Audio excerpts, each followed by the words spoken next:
Hello, I'm Sheriff Wayne Ivey, and you're on scene with the Brevard County Sheriff's Office. Earlier this week, I stood at the scene of the most horrific mass shooting event in the history of our country.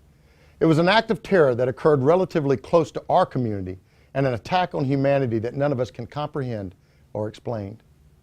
While the thoughts and prayers of our entire agency go out to the victims, their families, and the many first responders who have been impacted, this latest attack has caused me and other law enforcement leaders to rethink our approach on how we present awareness to our citizens while providing information that may protect them during an active shooter scenario. I personally believe that the only thing that can make this tragedy even worse is to fail to learn from it and develop new strategies that just might save our citizens' lives in the future.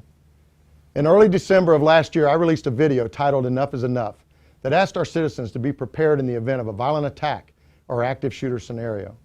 In light of recent events, the time has now come to take preparedness to the next level. If you recall, during that video, I told our citizens that the best law enforcement agencies in the country have response times in minutes, yet violent criminals can take our lives in seconds.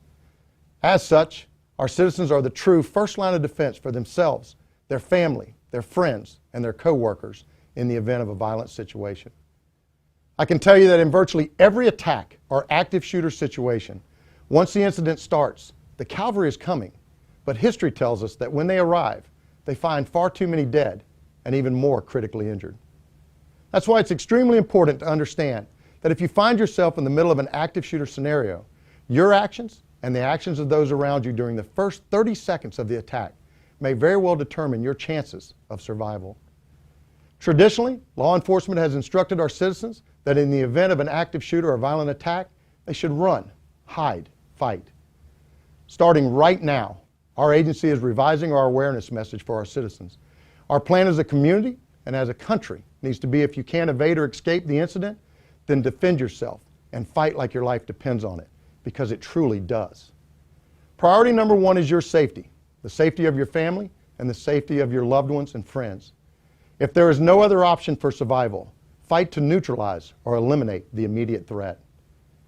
I can no longer in good conscience coach our citizens to hide. If you can't escape or evade, then you have no other option but to fight. Fight together. Fight to survive. This is America, a country that has stood against and fought some of the worst representations of humanity our world has ever produced. We didn't become the greatest country in the world by encouraging our citizens to hide from evil. When we were forced to fight, we fought together to eliminate the threat and survive. Our nation is based upon defending our freedoms and the protection of our way of life. We are a peaceful nation, but if you attack us, we fight back. Our new message for our citizens is based on the reality of today's threat. It is based on the fact that bad people don't play by the rules, criminals do not fight fair, and they murder without hesitation. If you cannot escape or evade, then defend yourself by any means possible. If you're in a group, then fight together. Our message is to survive.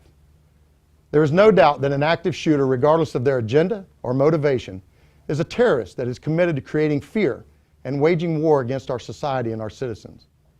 In many active shooter scenarios, a number of victims were murdered as they attempted to hide, helplessly awaiting the arrival of law enforcement, while unfortunately, but realistically, waiting for the shooter to find them. From this point forward, if you can't avoid the violence or evade the threat, the next priority should be to defend yourself and fight. The perception has always been that the option to fight is a last resort. However, I'm standing here today to tell you that there is no specific order in the options to save your life.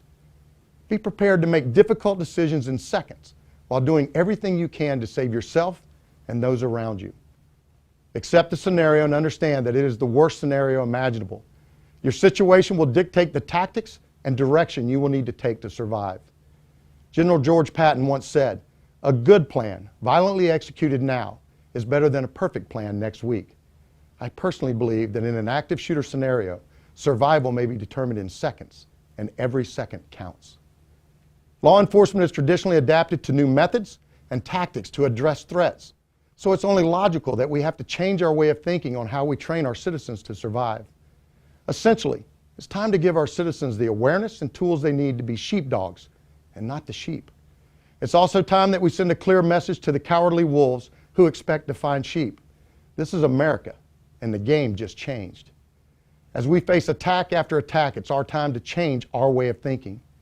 There is no doubt that some things are out of our control. Even as good as our law enforcement officers are, they can't stop every evil intention, and without question, we'll never be able to completely and successfully predict a mental health episode before it happens. What we can control is how we prepare our citizens, how we inform our community, and how we work together to protect our nation. I want our citizens to know that we are all in this fight together. We are partners in protecting our community. And while we are trying to get to the scene as quickly as possible to help you and those around you, you are the true first line of defense until we arrive. Moving forward, our team has developed a new concept based upon the 4 A's of survival: awareness, avoidance, arm, attack. Always be aware of your surroundings, be prepared to avoid the threat if possible, arm yourself with anything that can be used to defend, and ultimately attack if there is no other option for survival. It is important to remember that there is no specific order to the elements of this technique, as each option, either independently or used together, may be your only chance to survive a violent event. Awareness. Do not wait for the emergency to happen to go into action, but instead go into action right now to save your life by being prepared. Know your surroundings and routinely ask yourself, what if? Avoid. If possible, avoid the attacker by running from the threat and escaping potential harm. When possible, encourage others to run with you. If you're unable to completely escape or evade the threat, then look for a place to securely barricade yourself and then prepare to defend yourself if you are found. Arm yourself. I have previously stated, and I will state again, the only thing that stops a bad guy with a gun is a good guy with a gun. If you have a concealed carry permit and the venue allows you to carry your gun, then by all means carry your gun and be prepared to defend yourself. Remember, when the prey is armed, the predator thinks twice. If you have chosen a firearm to protect yourself and have not done so already, please sign up to take our Self-Defense Through Tactical Shooting and Decision-Making course. You can learn more about this course by visiting our website at brevardsheriff.com. If you are not someone who is comfortable in carrying a gun or find yourself in a venue that prohibits carrying a concealed firearm, then the next best thing is to arm yourself with anything in sight. Attack. If you find yourself in the middle of a violent situation, quickly assess the threat and realize that your best chance to save your life and those around you may be to defend yourself. Look for opportunities to attack the perpetrator, as they are not expecting you to fight back. Work together as a team. There is strength in numbers, and even the most prepared attacker is unable to overcome an attack that is coming from all angles. In most cases, the shooter is alone and unprepared for resistance. They expect you to run and hide, so resistance may be the one thing that saves your life and everyone with you. In the coming weeks, our team will be providing a new and very realistic training course that will be available for our citizens. On behalf of our entire agency, I want to thank you for taking the time to watch this important message and for sharing it with your family and friends. I ask you to remember that they can only defeat us if we sit idly by and allow them to do so. I truly believe that they will never defeat us if we stand together, shoulder to shoulder, and say we have had enough. In the immortal words of 9/11 hero Todd Beamer, are you ready? Let's roll.